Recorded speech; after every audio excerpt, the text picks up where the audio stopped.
Filipos 3, versikulo 10. Philippians chapter 3 verse 10.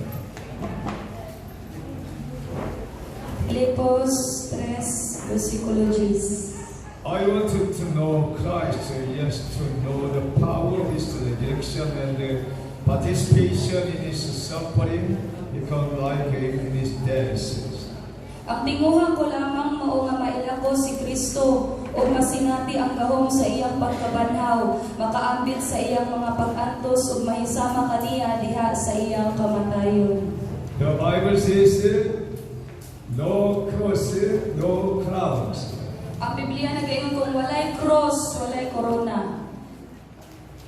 If you want to receive the crown of life, you must take a cross of Jesus Christ. Kaya kung gusto kita makadawat sa korona sa kinabuhi, kinahanglan natong pas-anon ang cross ni Jesus.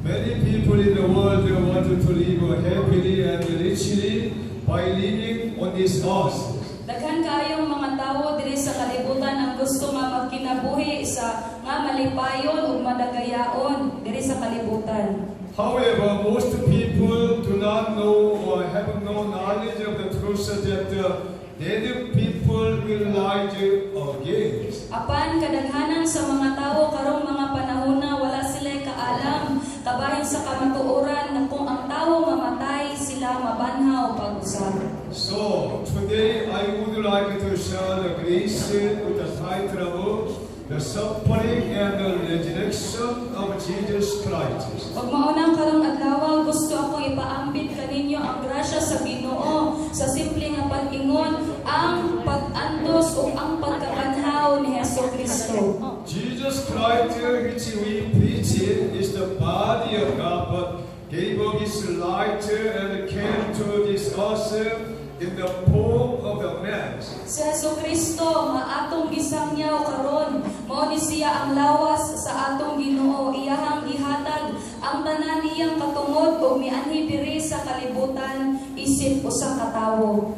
In other words, it is the supernatural event in which God descended from heaven in human cross.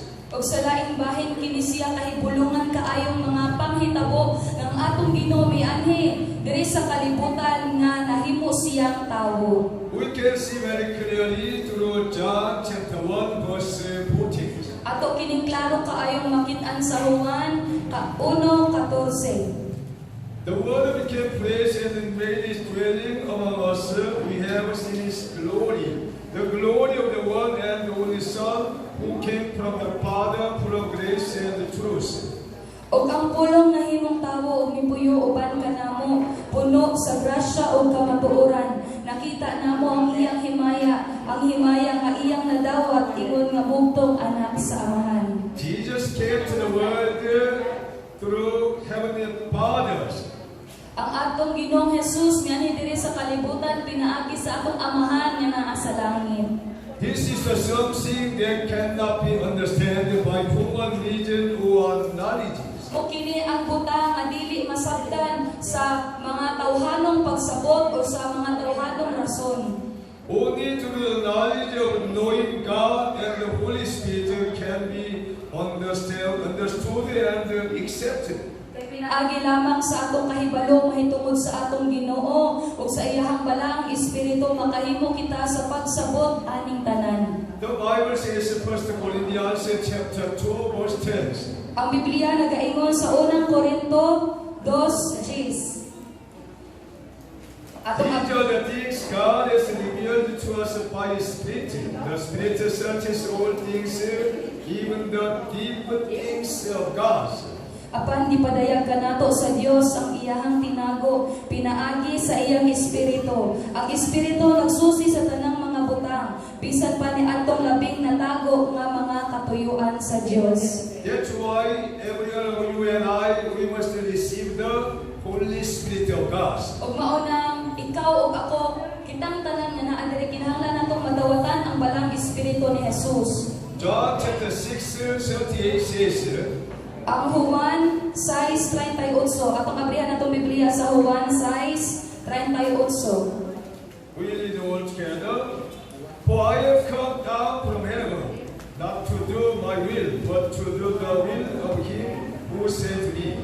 Kay nanawag ako gikan sa langit, dili aron pagbuhat sa akong kaugalingong kabubuton, kundi aron pagbuhat sa kabubuton sa nagpadala kanako. Jesus came to the world to do the will of our Heavenly Father God. Si Jesus miani siya sa kalibutan sa kabubuton sa atong amahan nga naa sa langit. Heavenly Father's will is to save and protect all his children peoples. Kabubuton sa atong amahan nga naa sa langit mo ang pagluwas o ang pagprotekta sa tanan niyang pinili nga katawhan. You and I, all of us are the chosen people by God. Ikaw ug ako kitang tanan gipili tang mga katawhan sa Ginoo. So we can obey the word of God fully. Ug mao nang makahimo kita sa pagtuman sa pulong sa Ginoo. As Jesus lived a life of 100% obedient to fulfill all the prophetic words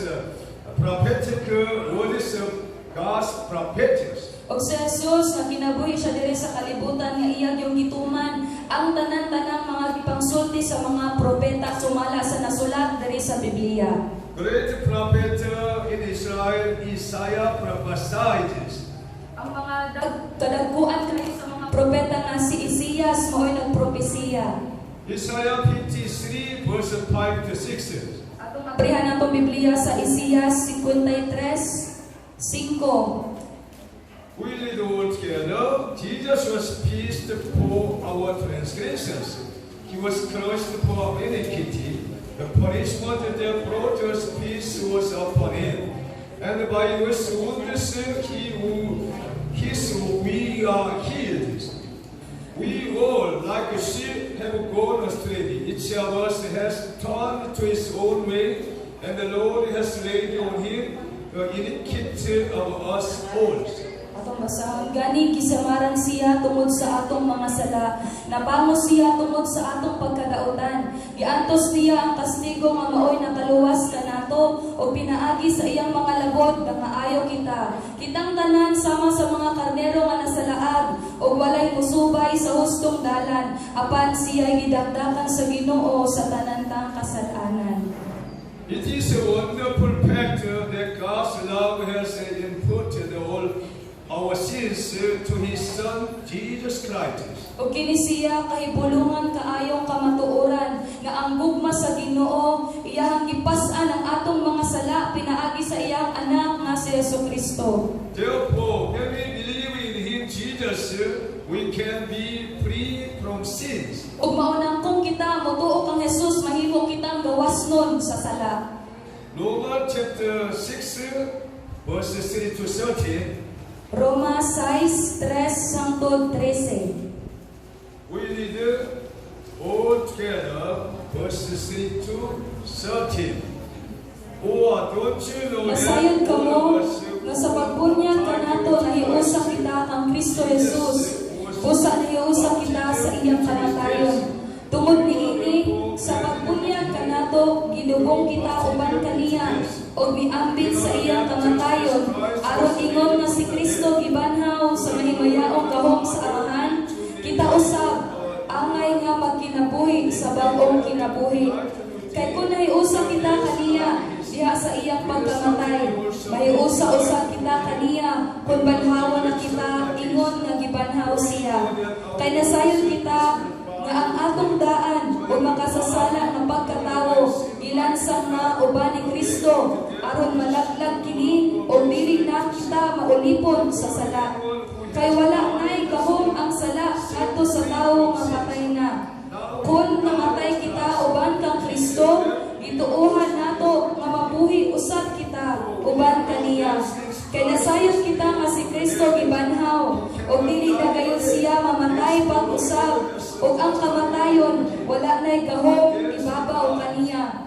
Ang iyang kamatayon mao ang kamatayon nga nagwagtang sa sala makausa alang sa tanang panahon o nagkinabuhi siya karon alang lamang sa Dios. Busa isiba ang inyong kaugalingon nga patay na sa pagpakasala apan buhi alang sa Dios hiniusa kang Kristo Jesus.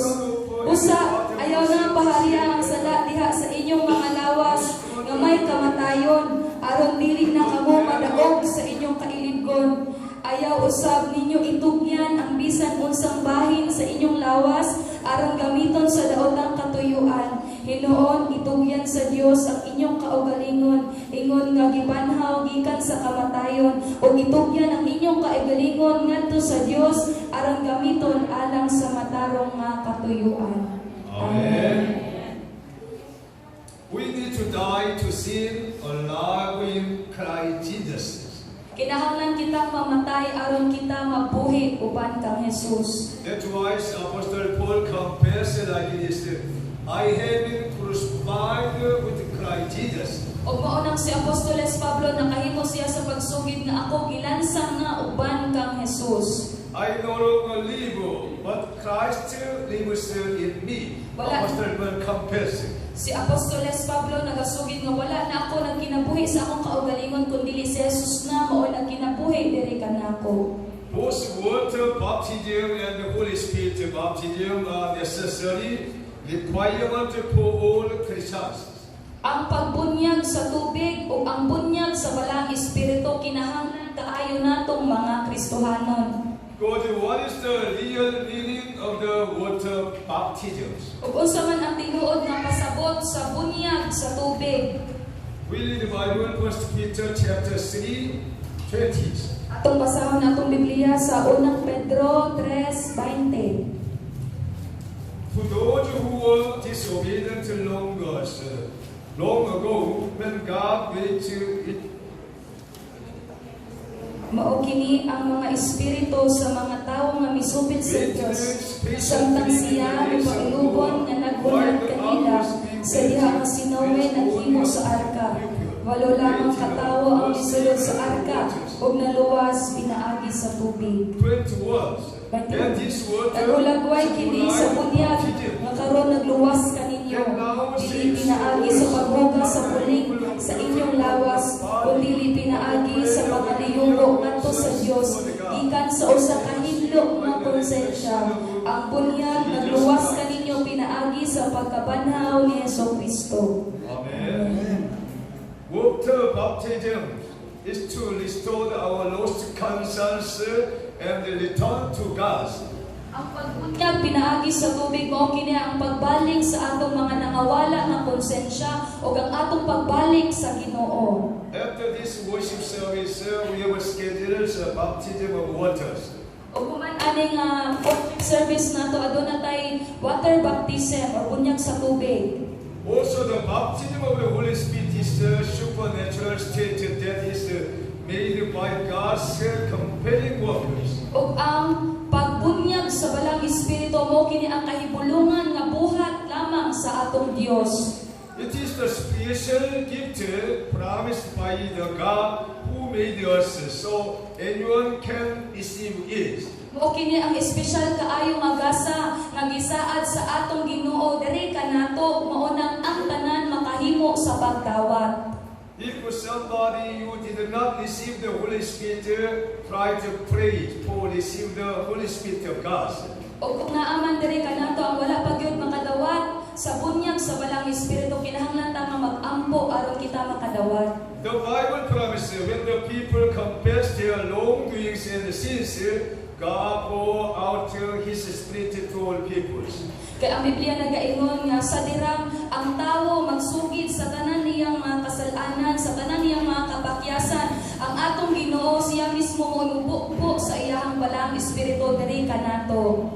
Today is the Easter to commemorate the days when Jesus came to the world 2,000 years ago, died on the cross to save the sinner, and was raised again. O karon ang adlaw nga atong gisaulog ang adlaw sa pagkabanhaw ni Jesus atong hinumduman nga sa 2,000 katuig na ang milabay si Jesus namatay dito sa cross aron sa pagluwas sa mga makasasala o siya na banhaw. At that time, the religious leaders and the high priest of Israel joined together and left after crucifying Jesus, who had no sins. O anang mga higayon ang tanang mga kadagkuan sa mga Hudyo, ang mga kadagkuan sa mga pari sa Israel, silang tanan nagkatigom ug ilang gikatawan si Jesus sa samtang siya gilansang dito sa cross bisan siya walay sala. Jesus had no sin, but Israel leaders crucified him on the crosses. Si Jesus wala siya sala apan ang mga kadagkuan sa mga pari gilansang siya sa cross. Luke chapter 23, 32-46. Atong abrihan ang Biblia sa Lucas 23:32 hangtod 46. We read all together, verses 32-46. Atong abrihan atong Two Biblia. other men, both criminals, were also led out with him to be executed. When they came to the place called Nagdala usab sila og laing duha ka tawo nga kriminal aron pagyon uban kang Jesus. Sa pag-abot nila sa dapit nga ginganlag ang kalabera, gilansang nila si Jesus ug ang duha nga kriminal. Ang usa diha sa iyang tuo ug ang usa sa iyang wala. Unya miingon si Jesus, Amahan, pasayloas sila kay wala sila mahibalo sa ilang gibuhat. Ug ibahin-bahin nila iyang sakop pinaagi sa ripa. Nagtindog dito ang mga tawo nga nagtan-aw samtang nagbugal-bugal kaniya. Ang mga kadagkuan sa mga Hudyo nga nag-ingon, iluwas niya ang uban, ipaluwas niya iyang kaugalingon kung siya mauman ang Mesiyas nga pinili sa Dios. Gibugal-bugalan usab siya sa mga sundalo, biduol sila o gitulunan siyang aslong nga bino o giingnan. Kung ikaw ang hari sa mga Hudyo, luwasa ang imong kaugalingon. Sa ibabaw sa krus, gisulat nila kining mosunod, kini siya maong hari sa mga Hudyo. Unya, usa sa mga kriminal nga nagbitay dito, ipiay-piay kaniya. Dili ba ikaw maungan ang Mesiyas? Luwasa ang imong kaugalingon o kami. Apan, ibadlong siya sa iyang kauban nga nag-ingon, wala ka ba makadlok sa Dios? Ania kita dinhi gisulitan sa maurang silod. Apan angay kanato ang silod nga gipahamtang kanato kay tugma man kini sa atong nabuhat. Apan siya walay sala. Ug miingon siya kang Jesus, Jesus, hinumdumi itawon ako kung maghari ka na. Umingon si Jesus kaniya, sultihan ko ikaw, karong adlaw, adto ka sa paraiso, uban ka nako. Mga alas 12 na kato ang takna sa dihang mihunong pagdanag ang adlaw, o mitabot ang kangitngit sa tibuok kayutaan hangtod sa alas 3. O napikas ang kabil, nga nagbitay dito sa templo. Unya, sa kusog na tingog misinggit si Jesus, Amahan, itugyan ko sa imong mga kamot ang akong espiritu. Human siya makasulti niini, namatay siya. Our Lord Jesus Christ died like righteous. Ug mao kini ang pagkamatay sa atong Ginoong Hesukristo. But Jesus rose to life 3 days after his death and appeared to his disciples. Apan si Jesus nabanaw siya pagkatapos sa 3 ka adlaw ug siya mipakita sa iyahang mga tinun-an. Luke chapter 24, 44-53. Lucas 24:44 hangtod 43. 44-53, we read all together. Jesus Unya mingon siya kanila, I told you what Kini mga butanga maugayon ang akong isulti kaninyo samtang uban pa ako kaninyo. Kinahanglan matuman ang tanan nga nahisulat, mahitungod kanako sa balaod ni Moises o sa mga sinulat sa mga propeta ingon man sa mga salmo. Unya gipasabot niya sila sa kasulatan. O miingon siya kanila, kini mao ang nahisulat nga ang Mesiyas kinahanglan nga mag-antos o unya mabanhaw sa ikatulong adlaw. Kinahanglan nga isangyaw pinaagi sa iyang ngalan ang mensahe may tungkol sa paghinulsol o sa pagpasayo sa mga sala ngadto sa tanang mga nasod sugod sa Jerusalem. Kamo mga saksi niining mga butanga o ako mismo mao ang nagpadala ngadto kaninyo sa gisaad sa akong amahan. Apan kinahanglan magulat kamo dinhi sa syudad hangtod nga mupunsad kaninyo ang luhom gikan sa kahitasan. Unya gidala niya sila ngadto sa gawa sa syudad hangtod sa Betania. Diin giisa niya ang iyang mga kamot o gipanalanginan sila. Og samtang gipanalanginan niya sila mibiya siya o gibayaw ngadto sa langit. Gisimba nila siya og unya mibalik sila sa Jerusalem nga malipayon kaayo. kaayo kanunay silang dito sa templo o nagdayeg sa Dios. We can see Jesus rose again from the dead after 7 days. Atong nakita nila ang tanan na si Jesus gibanhaw gikan sa iyang pagkamatay human sa tulo ka adlaw. And then Jesus told the people by the word of truth, and finally he promised to come again as his disciples went into heaven in the sight of him. Ug si Jesus katudlo sa iyang mga katawhan sa pulong sa kamatuoran o kinatapusan nagsaad siya nga siya mobalik. Jesus Christ is the true model of resurrection and ascension. Og si Jesus mao gyud ang usa sa tinuod nga ehemplo sa pagkabanhaw.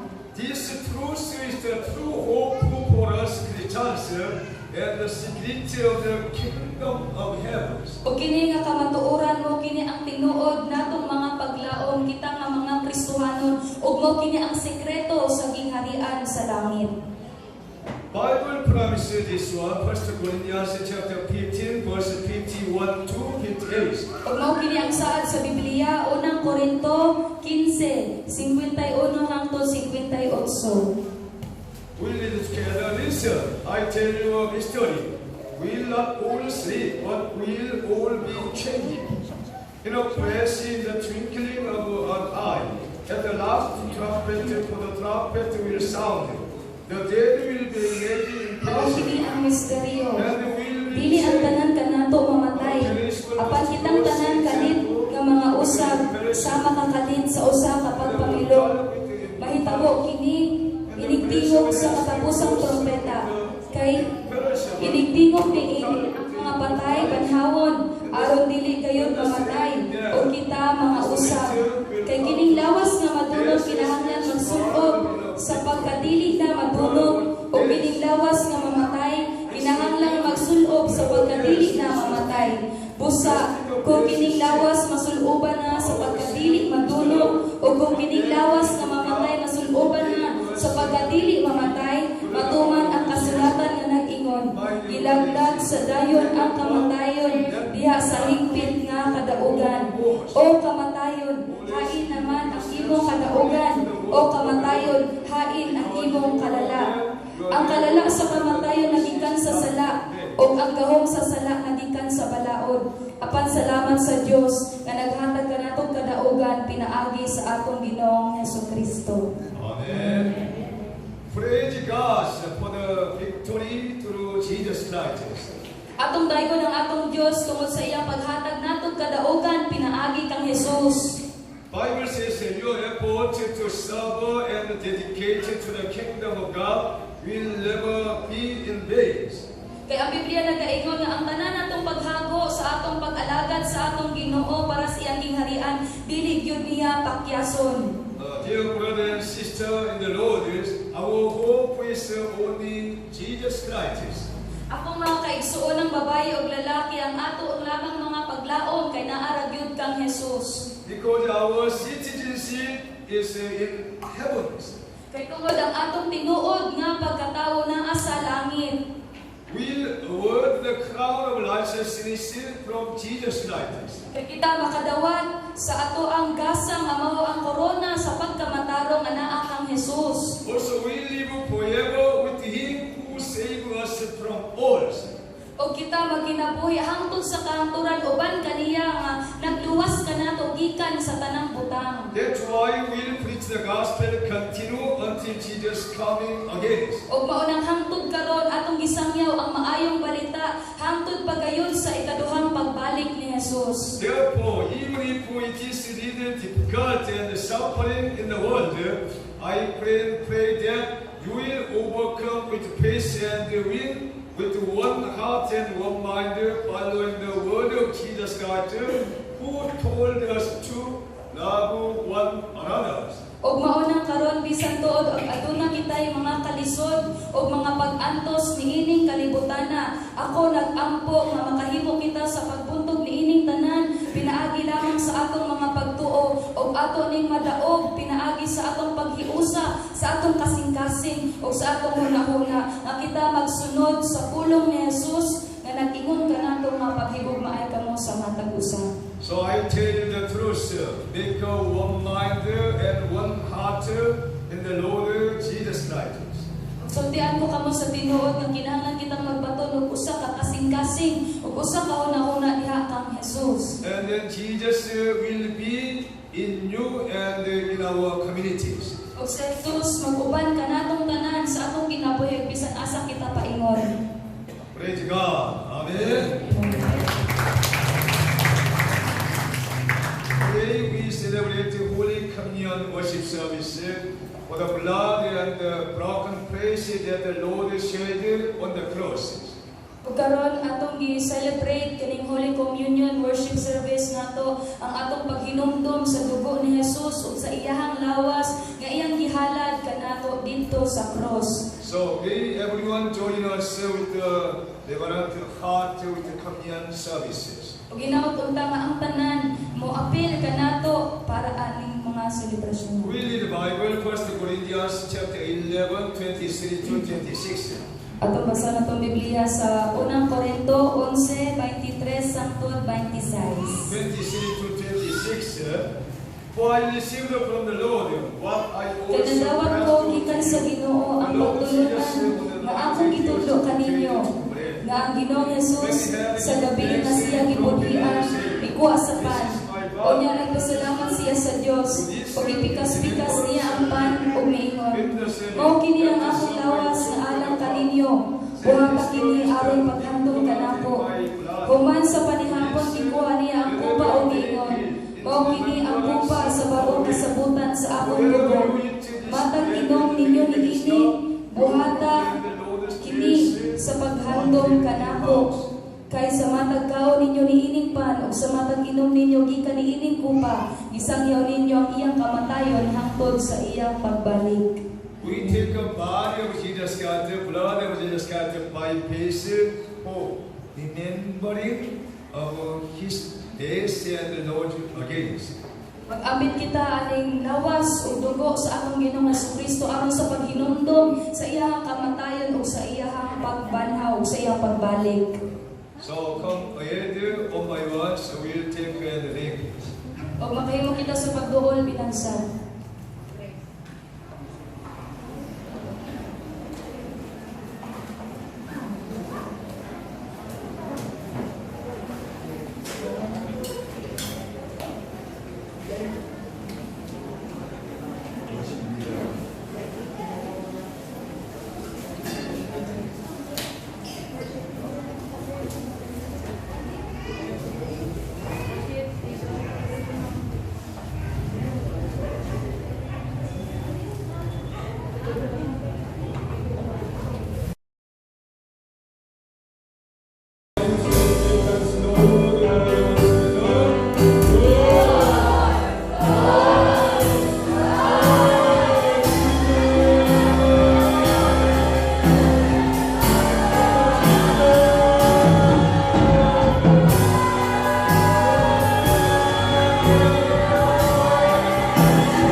by the resurrection of Jesus Christ's powers. Amen.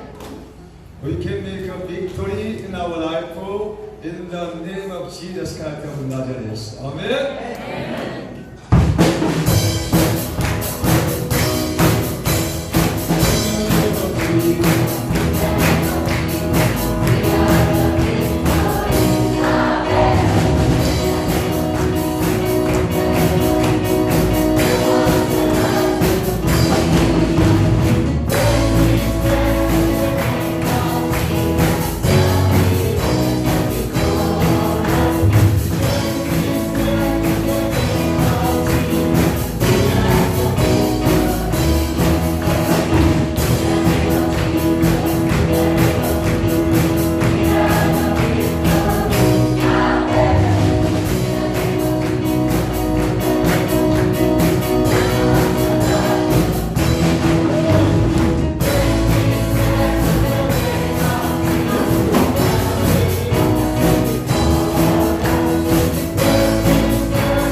We thank you so much for this morning.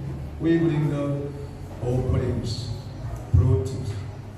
You remember all this kind of gift to God. Bless all of them 30 times, 6 times, 100 times, according to the promise of God.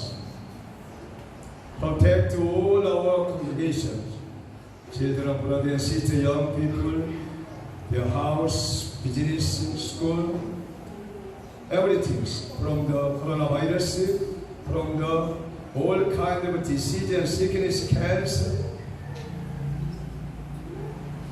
Provides wonderful food and drink, wearing all materials, finance, what they need until Jesus' second comes.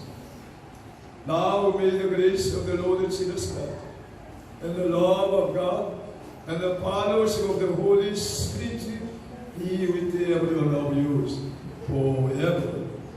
In Jesus' mighty name we pray. Say Amen. Amen.